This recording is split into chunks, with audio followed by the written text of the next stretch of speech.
In June 2019, the press enterprise quoted Riverside's chief financial officer who warned of fiscal insolvency by 2023. Do you agree with this assessment? What steps should be taken to ensure our city's financial health?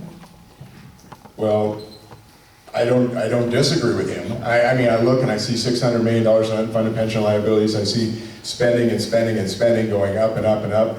And you know, the Measure Z was going to be the cure-all. It was going to save everything. It was going to save the world. Well, Measure Z, instead of us getting what we were going to get from that, all that money went back to the very people who paid to support the yes on Measure Z. Over $22 million went back into the pockets of the folks instead of to the services that we were supposed to get. And the stewards of the Measure Z money, the folks on the Budget Engagement Commission, of which my opponent is a member. By the way, she's missed 50% of the meetings of the Budget Engagement Commission that oversees our finances. So I think what we have to do is we need to start putting people in positions that are going to oversee, that are going to be good watchdogs of our tax dollars.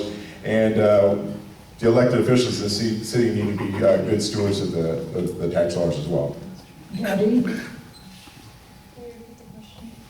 In June 2019, the press enterprise quoted Riverside's chief financial officer who warned of fiscal insolvency by 2023.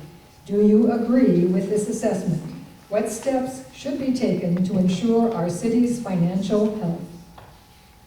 I think that we knew years down the road that we had these pensions that were coming due, and the PERS, they switched some of the things that were happening, but I think we're not unique. Riverside's not unique to the situation. Every institution, every business that has public employees are trying to figure out how they're going to manage this, and I think the city is trying to take a proactive position on addressing these pension obligations to ensure that we are paying our bills and making sure that we're not in the red. As the chief financial officer, we have set a trust that's specifically there just to pay off the pension obligations. Measure Z was passed for quality of life issues, to make sure our trees were trimmed, our streets were paved, to make sure we're hiring police officers, and that's what we've done with the tax dollars. It was not initially intended to pay the pension obligations, so I think the current council and other groups are working proactively to address this issue.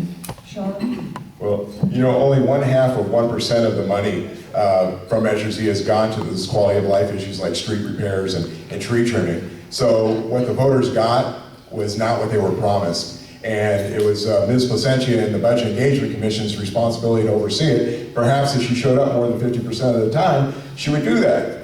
The bottom line here is that the pensions, we need to bring them in line, and we need people sitting at the table that are going to be good stewards of the money, of the taxpayers' money. When 2/3 of my opponent's money come from the very same special interests that are benefiting from those high pensions, take a guess who she's going to be looking out for. It won't be the taxpayers.